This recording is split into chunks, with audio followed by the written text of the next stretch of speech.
Hello, hello, hello. Can you hear me? Hello, Joseph. I'm not hearing you, bud. Can you hear me now? No, can't hear you. I can see your lips moving. Huh. That Hello, is strange. hello. Hold on. I'm not hearing anything at all. Let me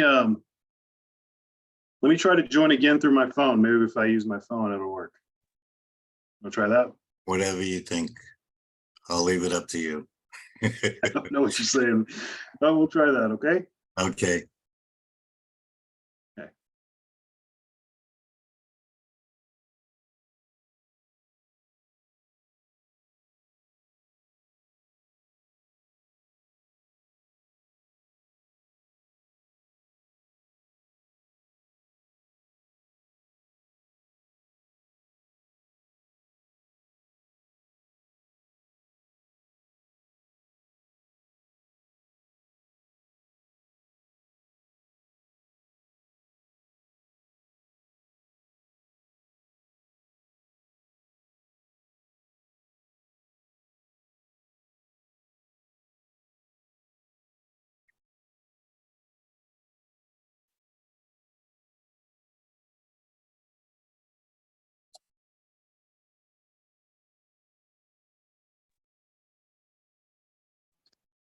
Okay. Hello? Well, yep, I got you.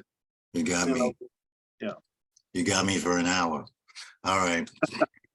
How you doing today? Pretty good. How about yourself? No complaints. You have a very nice resume going on. I like your mindset stuff because I'm a mindset coach. Yeah. And you're spot on with a lot of stuff.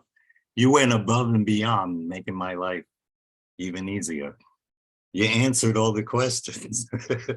Yeah. These are the questions. Yeah, so I'll just sit back and let you do all the talking. In any case, let's see. There's nothing, normally what I do is I go over the bio and make sure I'm pronouncing everything right. Okay. Your last name is pronounced LaCour? That's right. Yeah. Okay. Yeah, you sent me the book for the bio. That would have been half of the interview. Oh yeah. Yeah, I was amazed. I was, wow. Okay, Yeah. what else? Pretty much the way you read the questions that you answered. You'll have your intro, your childhood, what you did, mommy and daddy, how you progressed. You got a younger brother. Then we'll move into your early career in business or whatever employment you encountered along the way. Thank you. Okay. Thank you for your service. I appreciate that. Okay. And then the bulk of it should be all these questions you answered, talk about what you do, why you do it, blah, blah, blah, blah, blah. Sound good? Yeah. Sounds good. I'm recording already, but they're going to be editing this and you will, I guess, get contacted again about 10 days. They said it takes to edit this stuff. Okay. They sign up everybody. And then they let me know. And then my first actual real contact with you is when I sent you the asking for the picture in the bio. So in any case, here we go. Let me see. Hello, everyone. Welcome to the Joseph James Show. I'm Joseph James, your host. Week after week, we come to you with valuable interviews from the world's most interesting and successful people. Our mission is to build a community of highly skilled and highly intelligent people that learn and work with each other for the betterment of one another. In this week's episode, we have a special guest, Patrick LaCour. He's from Tulsa, Oklahoma, and he has a story and business that you need to know about. I'd like to read a quick bio on Patrick's intro here. He was born in Washington, D.C. in 1979. He grew up in Franklin, Tennessee. His parents were both physicians. He and his younger brother were raised in a financially stable environment. He went to public school in Brentwood, Tennessee, and military school in Harlingen, Texas. During his high school years, he graduated college with a degree in occupational studies and commercial art. At the age of 26, he joined the U.S. Army and spent 10 years serving.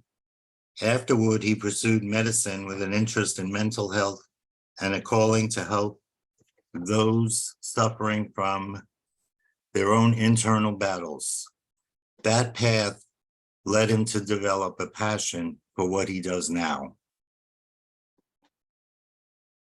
With that said, let's get this interview started. But before we do, make sure to like, subscribe, and join our community for more exclusive content just like this.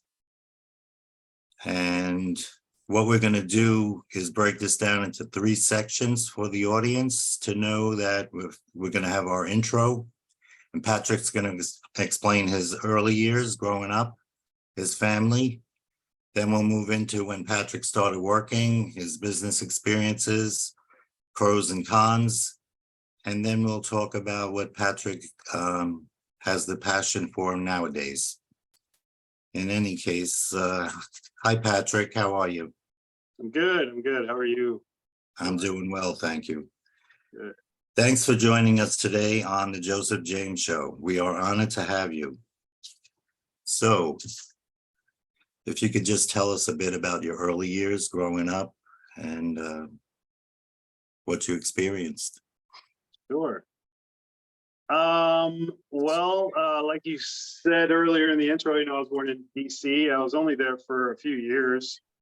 And then my parents we all moved to Nashville, Tennessee, and that's where I grew up.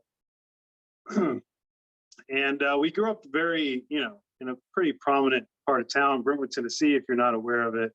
I mean, all the Titans players live there. I grew up in the neighborhood near Ronnie Dunn of Brooks and Dunn, and went to school with his daughter. So just to give you an idea of kind of where we were at, my dad was an orthopedic surgeon and my mom was an anesthesiologist. So they did fairly well together. And yeah, but growing up, I wasn't, I guess, the most well-behaved kid. So, I got into a lot of trouble, just like any kid who's like searching to find their true identity, and my dad was great at making money, but he wasn't a very good father figure. So probably had something to do with that. But that is what got me into military school.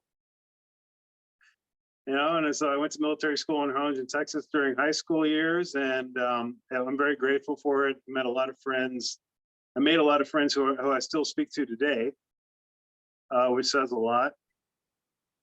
And after that, I decided to pursue art because that's what I thought I wanted to do. So yeah, let me just stop you and ask you what was going on in your head and the reason that you decided to go to military school? Well, it wasn't my decision. So military school was it was actually court ordered for me to go to military school. I was 15 years old. I was just getting in trouble a lot. My parents were going through a divorce at the time, and through a turn of events, I ended up in court labeled as an unruly child. Mm-hmm. And I got sent off to military school. So I did that. Military school, my first few months there, I did everything I could to get kicked out. Right.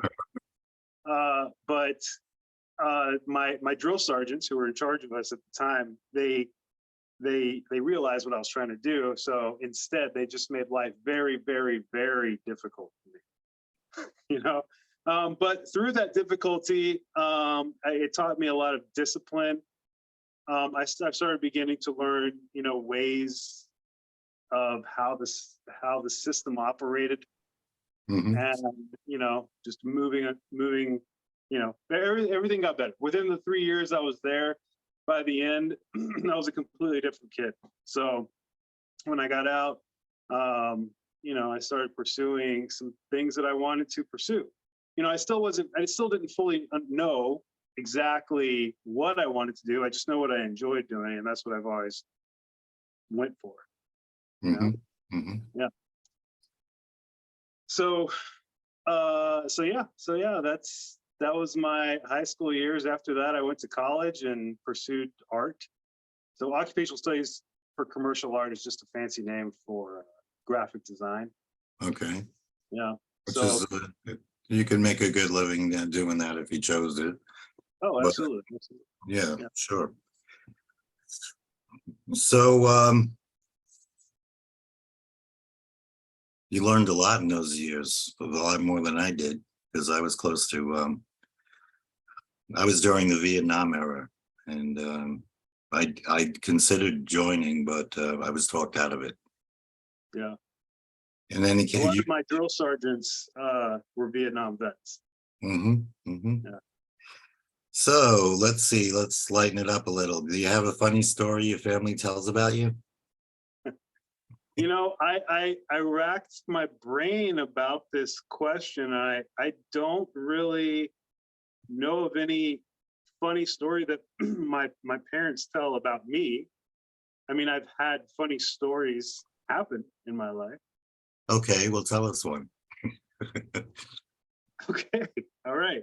If you can't think of one, it's okay, but just, a little levity in here. Yeah, yeah, absolutely. Hold on, let me think now. Uh, well, you know, nothing comes to mind. Can we come back around to it? Sure, no problem.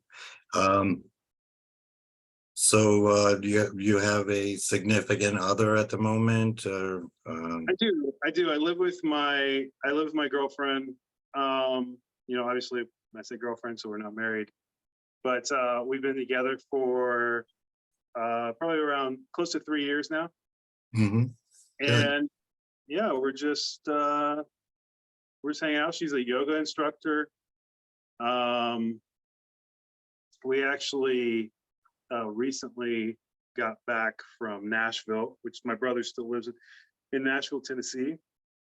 So we recently got back from that, visiting him for a little bit, and yeah, that's pretty much it. We actually met in Portland, Oregon. So I lived in Portland for about 7 years after I got out of the military. Yeah, I was in the Army for 10 years.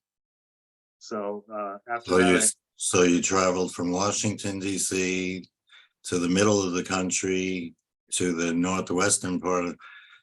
You're kind of on the same trail I was, because yeah, I was born in Brooklyn, New York. I lived in Manhattan for a while. Then I moved to New Jersey.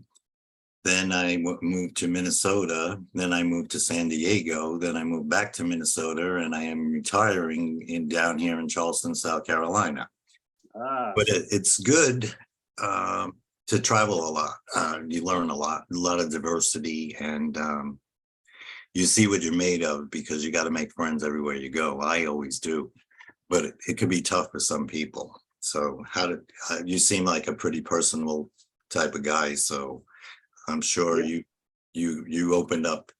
I could talk to a stranger on the street, and I hear somebody asking a question, I'll just jump in and give them the answer if I know it, or advice or something to that effect. But that's good. That's good. So you're happy where you live now in Tulsa? Tulsa's good. This was a move I made almost 2 years ago, and yeah, I think it was a good move. I was very pleasant. I really didn't know a lot about Tulsa before I moved here, but I was pleasantly surprised. Yeah. I'm sure they'll be happy to hear that. Yeah. Okay, here's another trick question. What's the best compliment you've ever gotten?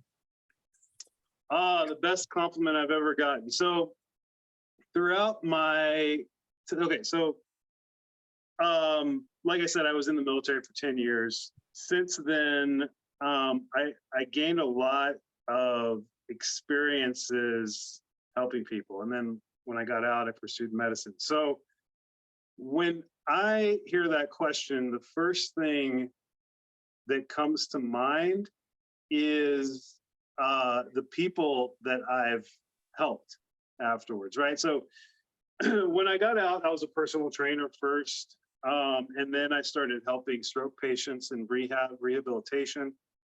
And then I worked at the VA hospital in the mental health ward for a while. So it's real. That is one of the most rewarding things I've ever, ever. There's nothing that really compares to it. Like not even the monetary, not even money, right? But the reward of seeing somebody improve that you've added, like seeing the reward of what you've added this into somebody's life to improve in a positive way, right? So yeah, so the feedback from them, the seeing them, get closer to their potential would have to be the best compliment. And of course, just the compliments associated with that, I would have to say. Yeah, because if you're doing what you enjoy doing, you don't have to worry about money because it comes to you. Right. That's the way I see it, because people always ask me, I'm 69, so being a mindset coach, I'm not in this to get rich. I'm in it to help people, share my knowledge. I have a lot of experience in a lot of different areas with helping people. I've helped people with disabilities. I've worked with seniors. And I've always been a helper. That's just part of who I am. And the opportunity that we have now is amazing with Zoom. The pandemic it had a lot of downsides, obviously, but the upside was you can talk to anybody around the world now. Yeah. And spread good information for them to utilize in their own life. Yeah. So I hear what you're saying as far as you kind of know, you can feel it inside you when you're doing what you're supposed to be doing while you're here in the first place. Right. So what do you love about your life nowadays? Well, the first thing I want to say is myself. And the reason why I say that first is because it wasn't always that way, right? So I spent a lot of my time, especially when I was in the military, in some really dark places. And I mean, I remember times where I just like not want to get up in the morning. And I mean, it's just not, it wasn't a very desirable space to be in, right? But later on, of course, through certain experiences I've had and certain, I guess, spiritual shifts I've made, there is this appreciation with knowing that everything you need exists within you, right? So a lot of people who are dealing with whatever problems are always looking for the solutions outside of themselves, like this pill or this buying this car or whatever this is going to make me feel better. And no one ever like looks internally. And I used to be one of those people, right? Because we were never taught any different, right? But I found that you can only fill, help the people around you or fill the cups that are around you after your cup is filled, right? So, I made it a point to really do the inner work. And so, my first love, I have to say, is myself, because without me, there would none of this be, my subjective experience would not exist, right? Second would have to be my family, my friends, the people that I've created, or the people that I've gone through this existence with so far, Mhm. right? And like I mentioned before, the natural powers that each human on this planet have, but are unaware of, mostly, I think. So, so that's what it is. And then when I say family, I don't mean just like immediate family, right? Because there's your immediate family, and then there's a family you create outside of that, right? Totally So, agree. Totally yeah, agree. Yes. yeah, I commend you for making those changes in your life because it's not easy. A lot of people will come in looking for a coach. You could always tell who really wants to improve himself and who is just kind of dabbling in it mhm, as far as how mm, they tackle the goals that you may work together with the client. Um, and that's up to them. It's up to them. Hopefully they'll learn a little, but I enjoy watching people's transformation, from when they started to whatever belief that they thought was real and holding them back in their life. And they move past that and they start becoming successful, and you ask them for a testimonial, and mhm. you don't realize exactly what you were doing. And when they start telling, you start hearing it coming out of their own mouth. It's an amazing feeling. Absolutely. It's the reason we do this. That's right. So That's, now I'm going to ask you a hard one. No, I'm not. It's not hard. Um, what is do you have a biggest fear in your life that you may have had and got rid of, tackled it, or is there a fear that you're still avoiding in your life? well, you know, I think, I think one of the biggest fears that I used to have was not reaching my full potential in this life, I guess. Like there's uh there's this there's this sense of fulfillment that I remember always like trying to reach, right? Hmm. And it wasn't until actually I started doing what I'm doing now that I felt it, right? Hmm. So um I would have to say that I guess that would be the top fear. I really don't see um I feel fear is like it's a mental construct, right? Hmm. Um, especially, I started realizing this after my experiences in deployment overseas, and because I used to have a fear of death, right? And now I don't. I don't believe there's this thing. The way I don't believe in death the way we think of it as. The majority of us think of it as, right? So, um, so I mean, just the way I process those experiences kind of eliminated that fear, which is I believe is like one of the ultimate fears that people have. Is like this fear of death. That's why people are always trying to do so much. They put the emphasis on the things that they do. Um, that's why people want to leave a legacy. That's why people want to like continue to like work so hard to produce something, and they forget to really kind of like the reason why it's all happening to begin with, and that's just to experience the moment, right? Just this Right. moment, this eternal moment. Hmm. Um, but we create these fears in our minds that uh, that keep us inside of this comfort zone, Right. right? So I've worked so when you ask me that, I've worked very hard to kind of like eliminate that. And there's been experiences in my life that have really pointed out some universal truths that escaped, that eluded me, for a long time. So, so I guess the fear now would be like not reaching that potential, but even that is not a real fear, because I know, we can get really deep into this as far as like, quantum mechanics and like time and what time actually is, and everything. But I think the most important thing to really focus on is just this moment, the relationships we have with people, the impacts we make in other people's lives. Mhm. Right.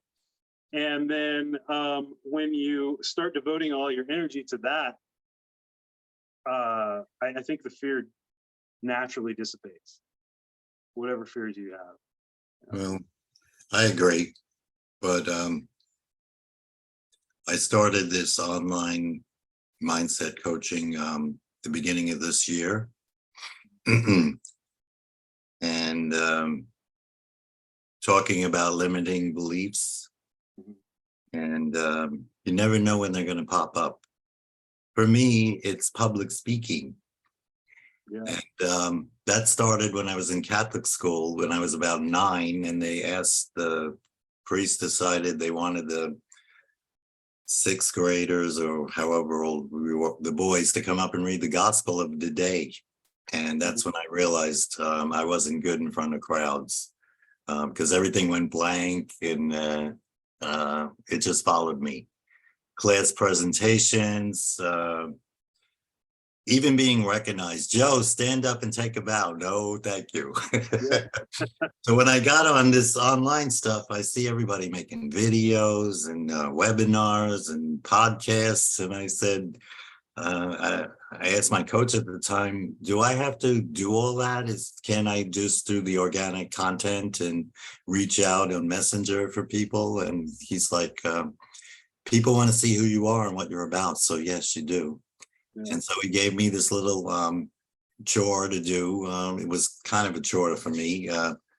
In the group every day, I want you to come on and talk about for 5 minutes live what's going on today. So I did it. I did it for a week, but I read. I didn't look up. I didn't talk off the top of my head. A woman in the group says, Joe, you're so smart. You're so intelligent. I love you. Why are you reading? Why don't you just talk? And she kind of shamed me. So the next day I came on and I did off the top of my head, and then I lived, and it was fine. And I did it a few more times. Then I got invited to do an interview with a woman in a woman's group. Then I did a couple of podcasts.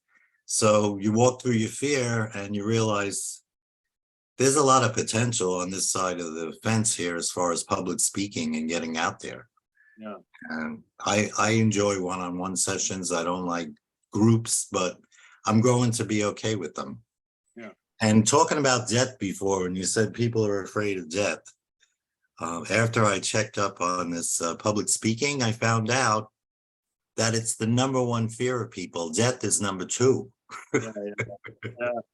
That is true. Isn't it amazing?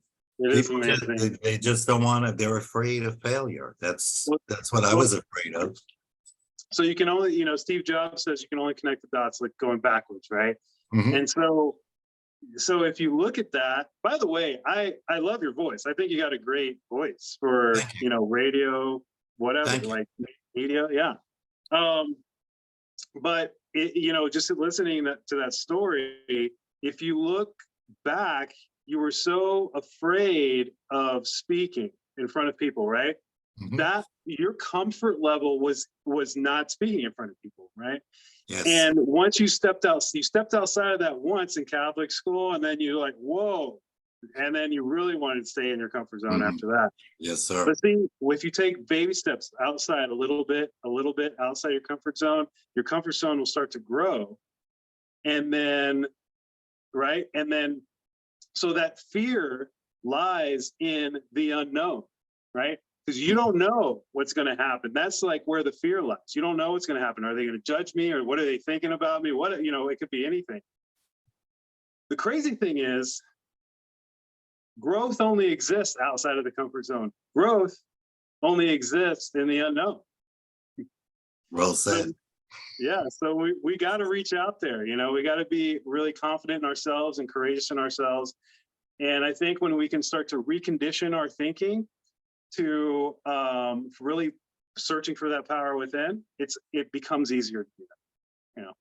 Well, I like to always, every day, I write some content that's about mindset. And after I do that, then I go searching for some kind of quote to tie it together. And I see this quote a lot about fear. Your biggest fear, if you walk through your biggest fear, what you were always looking for is on the other side.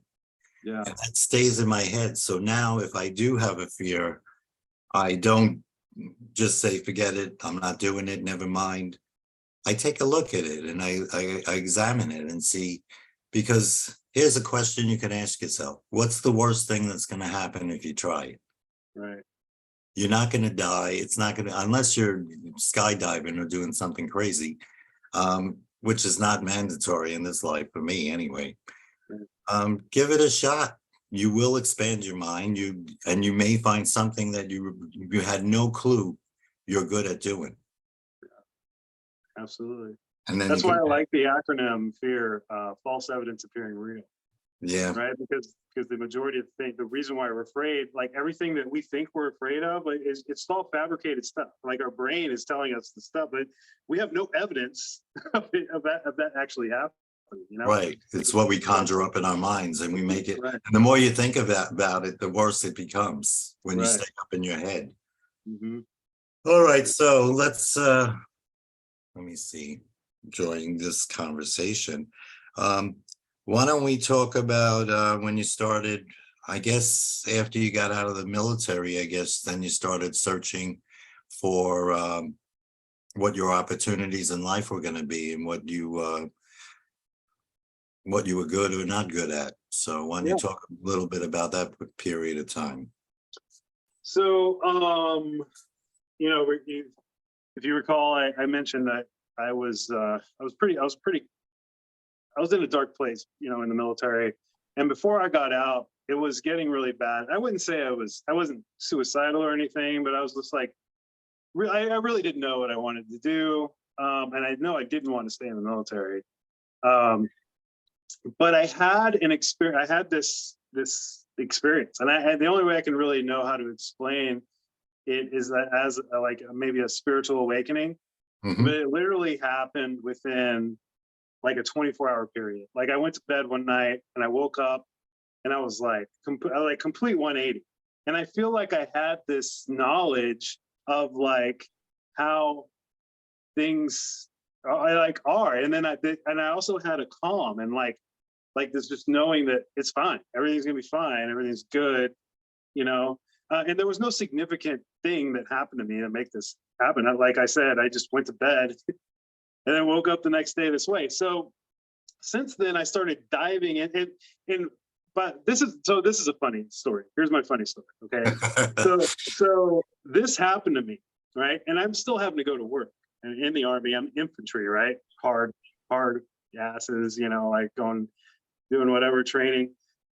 So imagine as my like supervisors, they know me of being this way for years. And then one day I come in, I'm like all smiles, super positive, really like outgoing. And this happened a couple of days, and they thought I lost it. Mm-hmm. They sent me to mental health. Really? To get checked out. Of course, the doc who checked me out, she was like, yeah, you're fine. You just, she even had a conversation with me about the Bhagavad Gita, right? I don't know if you're familiar with that book. Yes, I am. Mm-hmm. Yeah. Mm-hmm. So, and she introduced me to that book after she mentioned, and that's where she was getting like her explanation for what happened to me. Because I was asking her, I was like, I don't know. Part of me thought I had a tumor or something, right? But since that happened, that's when I started really diving deep and into myself. And that's when I started really growing the swelling passion to help people. I just knew like I want to be of service to others. Like I want to help people improve their experience here, their material experience here on Earth, right?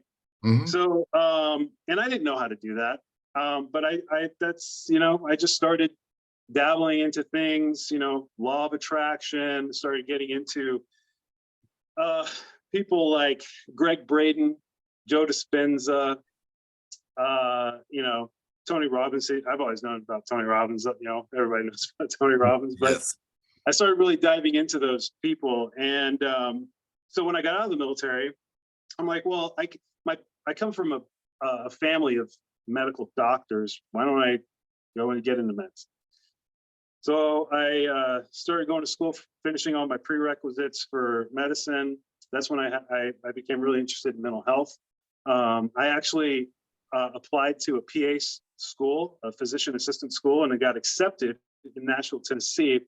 But as soon as the time that I was supposed to start, that's when COVID hit. They postponed the program 2 years. So maybe if COVID never happened, I might be a PA right. But that shift. No such thing as coincidences. No Everything such thing, happens. right? No Yep. such thing as coincidence. Uh-huh. But that shift really like gave me a clear pathway to creating my own thing, right? And so I took all of my experiences, everything I've learned, and I've really poured it all into the way I coach and consult people now. Mhm. So yes, does that answer your question? Yeah. What I wanted to say though, when you woke up on that particular day, all happy and enthused, prior to that, somewhere, I don't know how long it was going on, but it was going on in your head mentally. Maybe I'm sure you weren't talking to other people about it. But the universe, to me, the universe answers your questions. What you're putting out there, whether it be positive or negative, it's going to send back to you. And I can almost guarantee, and I'm sure you'll agree, you were thinking about where am I going with my life? What is this? What is this not? It's a waste of while you were in the military and you hated it.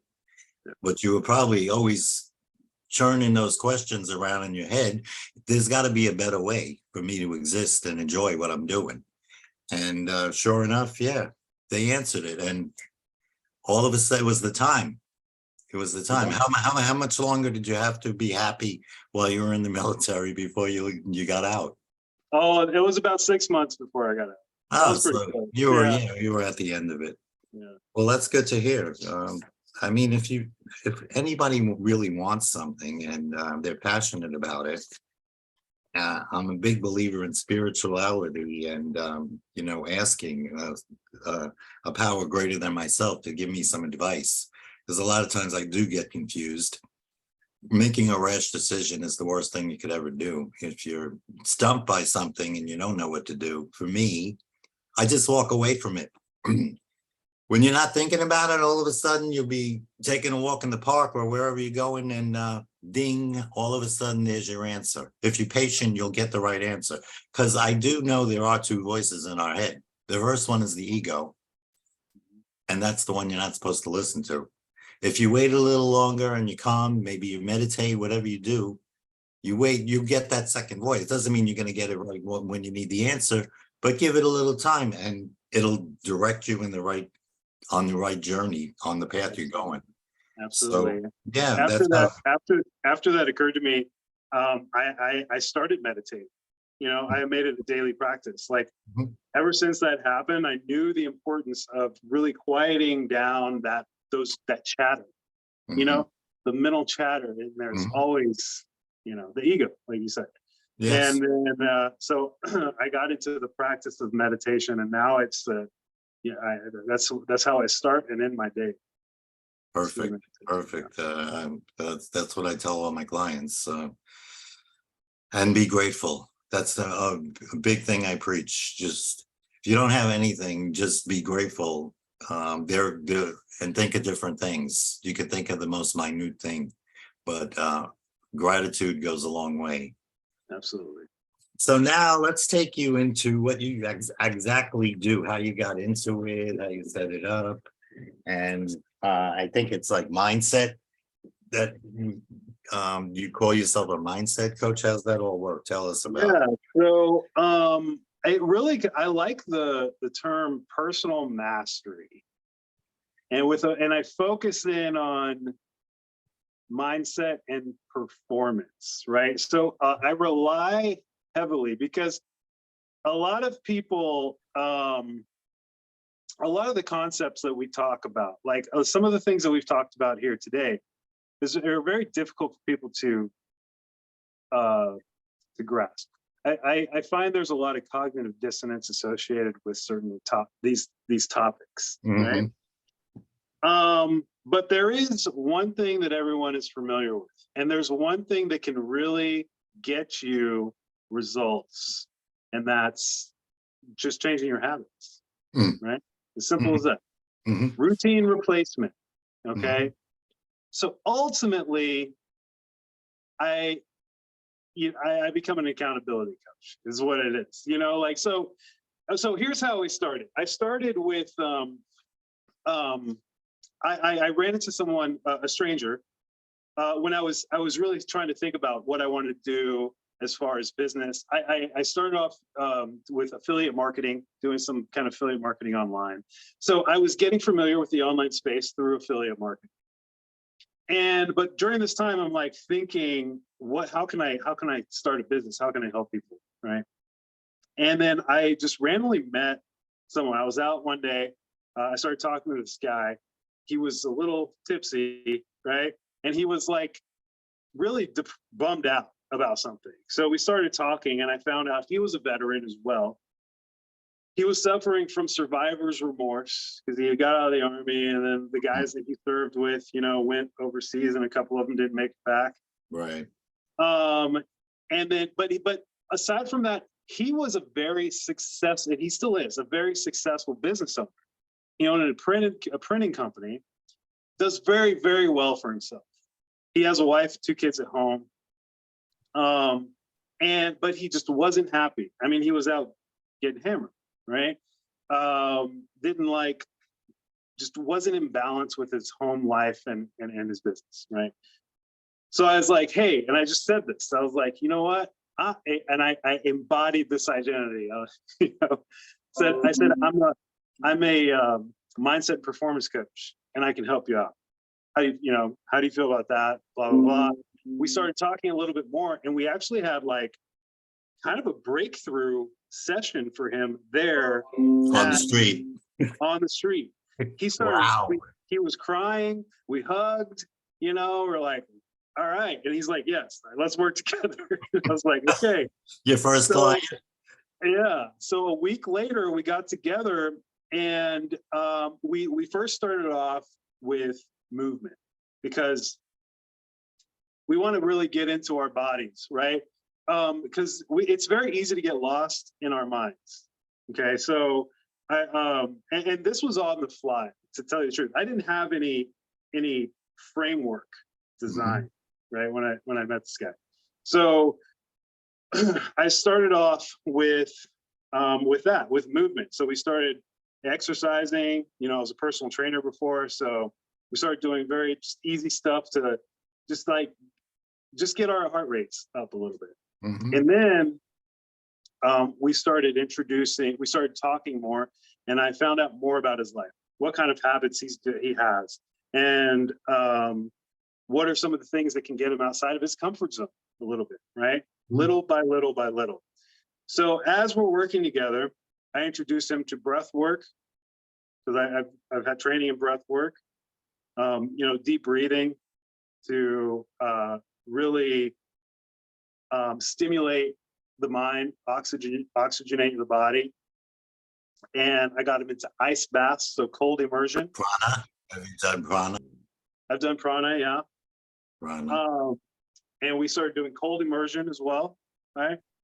And then one of the biggest things actually that helps not only him but a lot of my other clients is it's always the simplest thing, right? It's journal.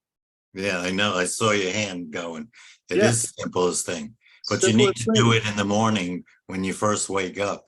Yeah, Almost like when they tell you if you want to remember your dream, have a notepad by your bed when you wake up, because you'll only remember it for a few seconds. If you go to the yeah, bed, head to the bathroom, by the time you get to the bathroom, the dream is gone. It yeah. just dissipates.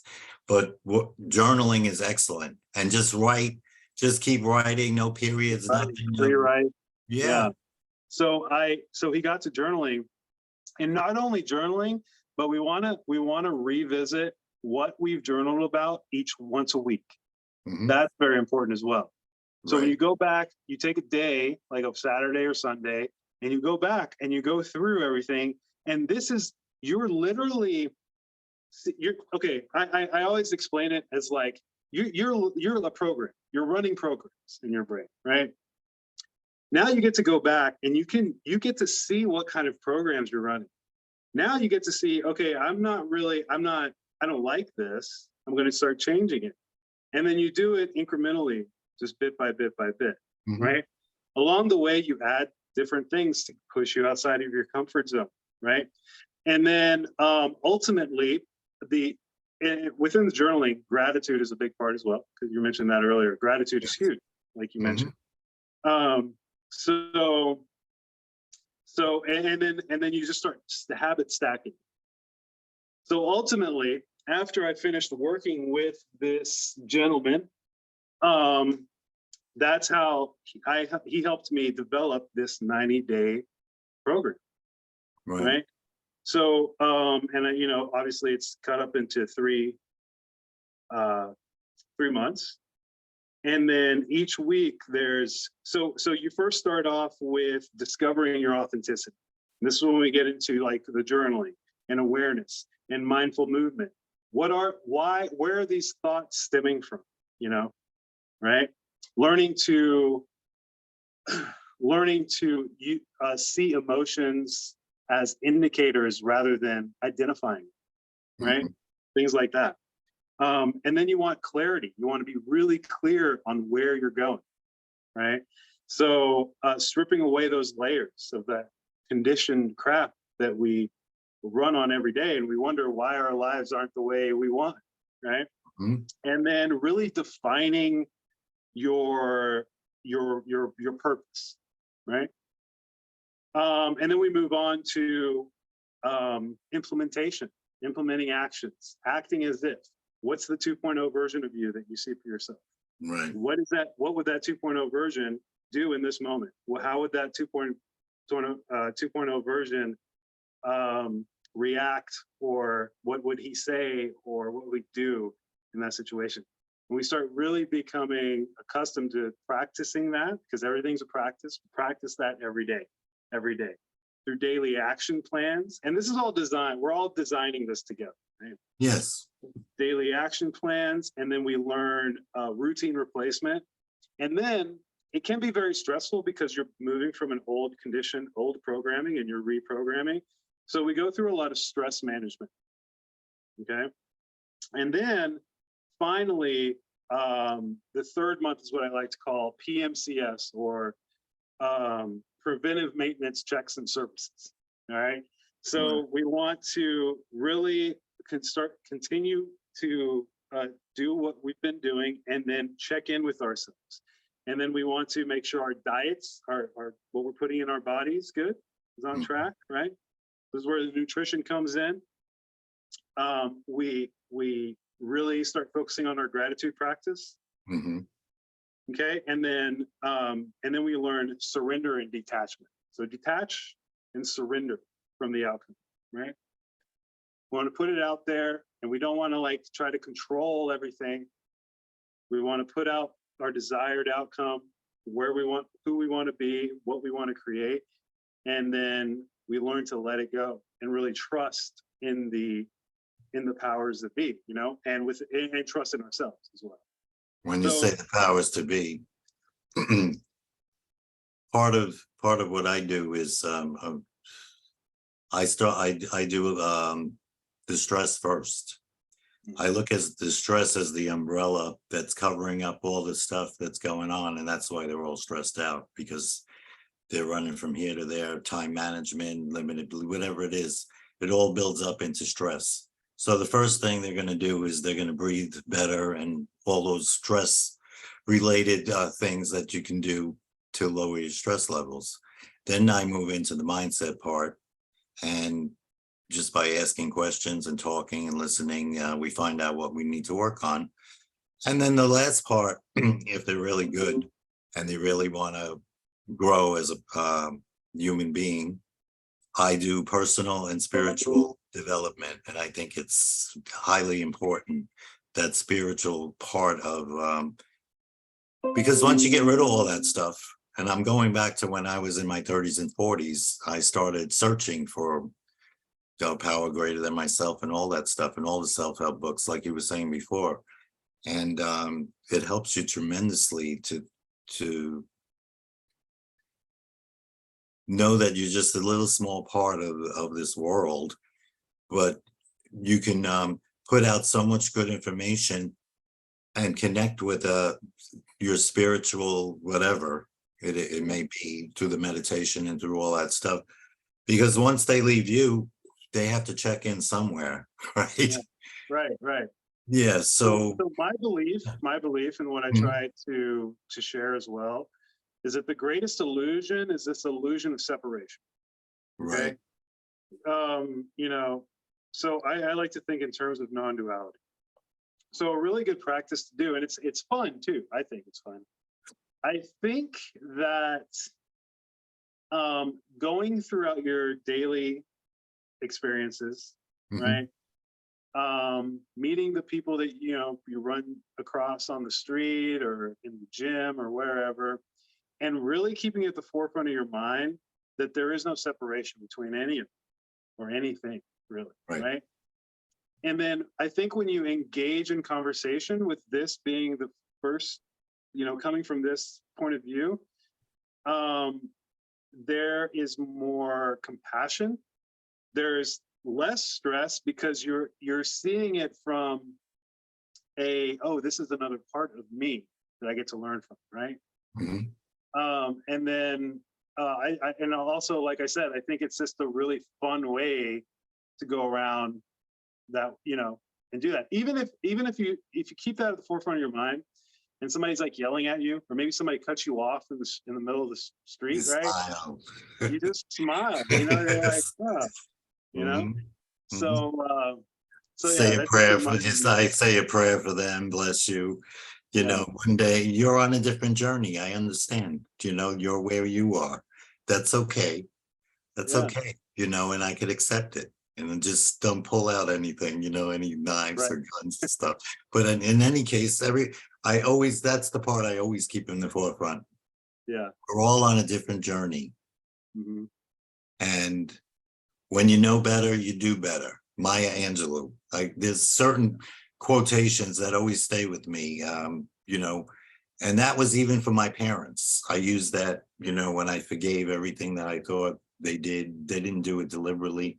They didn't know any better. They did the best they could. There was no handbook for parents, whatever you want to look at it, and you forgive it and you let it go. Because again, forgiveness must come up in your session somewhere. Where they're holding grudges and what I found as well is a really common theme. It all stems from the relationships we've had with our caregivers growing up. That's where our core beliefs are developed. And whether we believe it or not, we made a decision, even as a child, we made a decision of whatever beliefs we're holding on to. They usually turn out to be limiting beliefs as we're adults. You're perfect. You're right on with this, because I only found this out a few months ago. Everything that your beliefs, your values, by the age of 7, they're embedded in your subconscious mind. And then you take them with you into adulthood. And if you want to start working on yourself, that's where you got to start reframing everything they told you. So you're spot on with that, because I'm a big believer in that. And so many people don't realize that your subconscious is making all your decisions. And you don't even know. They say you're no good, you'll never be successful, or whatever it is in your head, you're not going to be until you take a good look at it. And when you're doing that journaling, a lot of what you're journaling is from your subconscious if you do it early in the morning. Because it's open and it's raw right then and there before the rest of the world takes over. Yeah, you're in that theta brainwave, that theta state that is said that when you're a child, you're mostly in that state, right? Mhm. So, and that's, you're spot on. I think we're on the same page there. Yes, absolutely. And that you hit on a big key. That is a big key. And that's what sets people off on their paths wherever they're going. Those beliefs that they have embedded in their subconscious. Absolutely. So let me see. We can get another question or two in here before we wrap this up. Who has been your most important professional mentor? Do you have one? Well,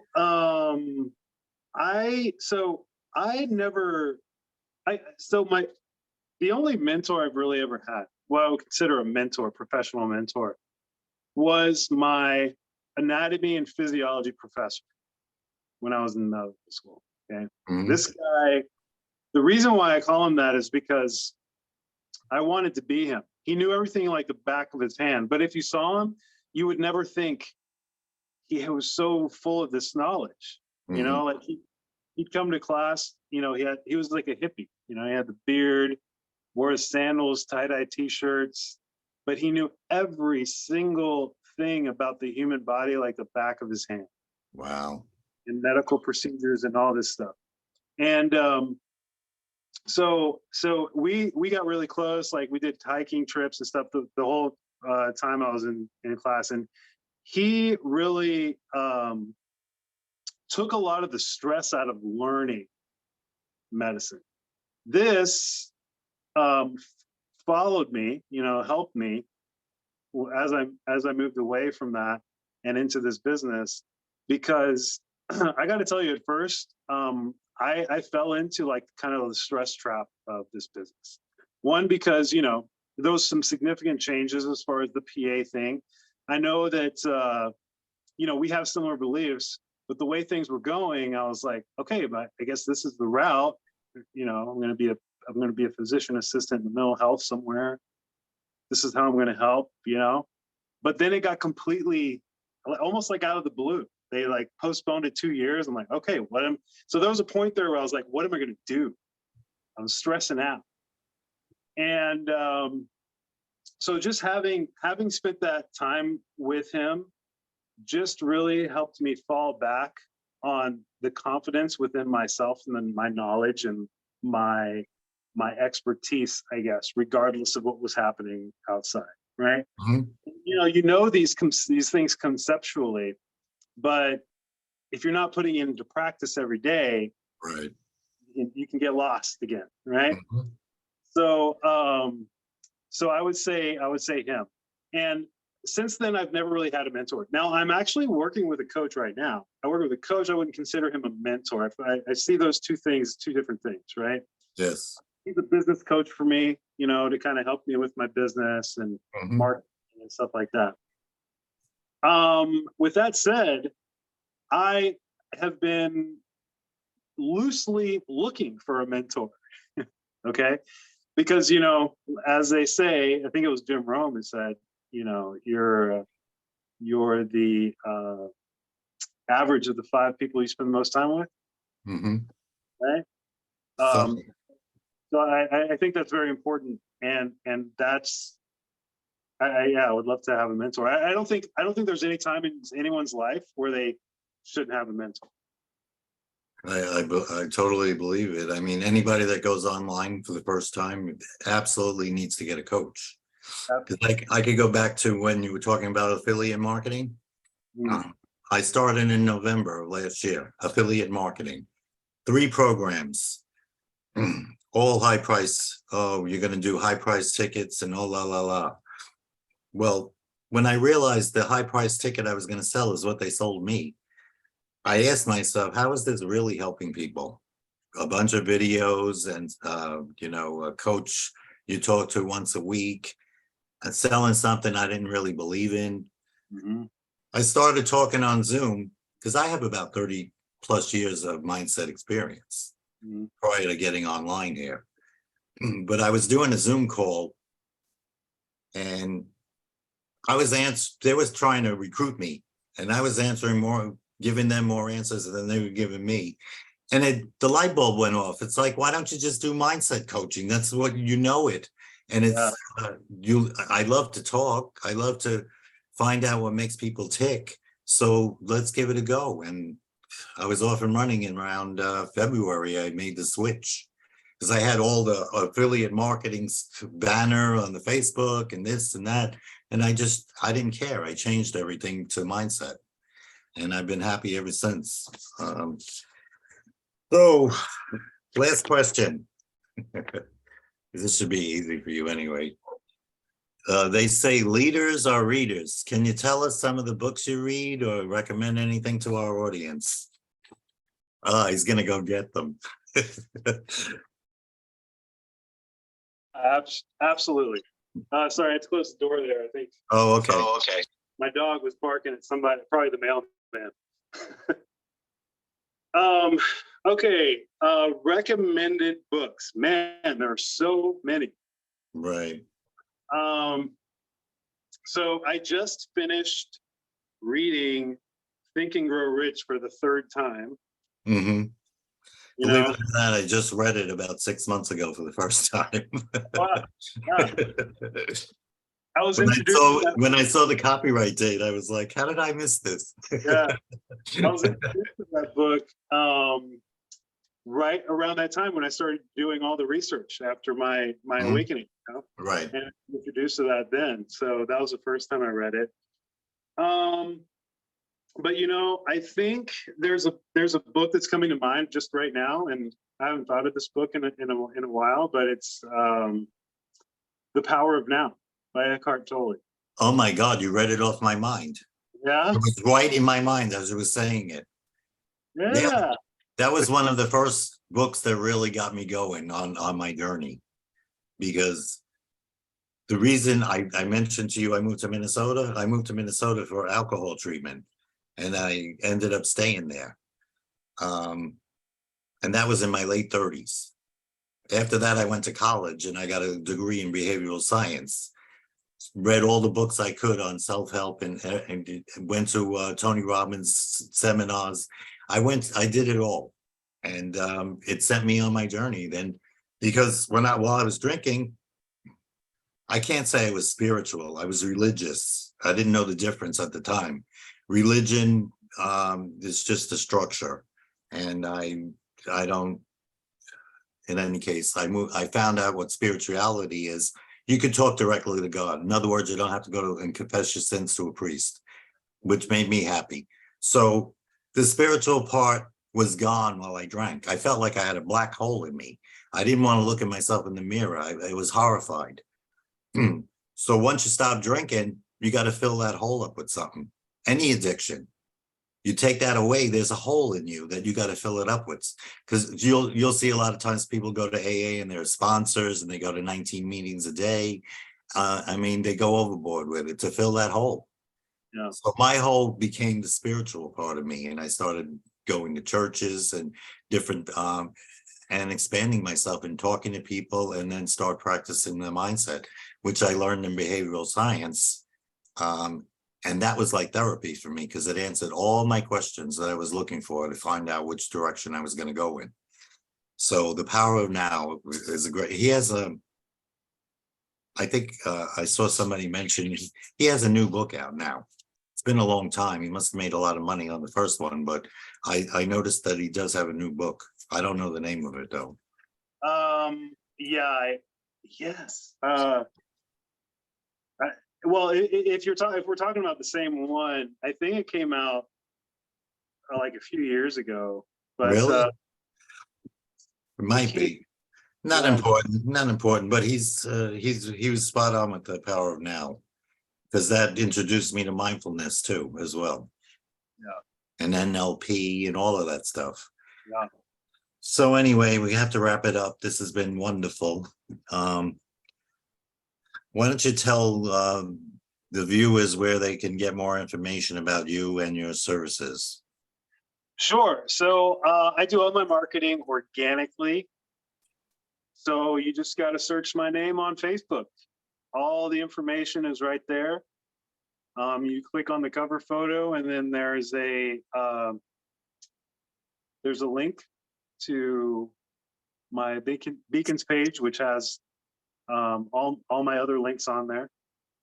I've got a few journals out, that I've written myself about shadow work. I've got some self-care stuff in there as well that I've done workshops on. Yeah, so that's where you can find me. Check it out. I'm also writing a book. I don't know when that's going to be out Well, you'll advertise it on your Facebook page, right? though. Absolutely. Okay, we'll look forward to it. Okay, this has been a joy to experience, and thank you very much, Patrick, for joining us today.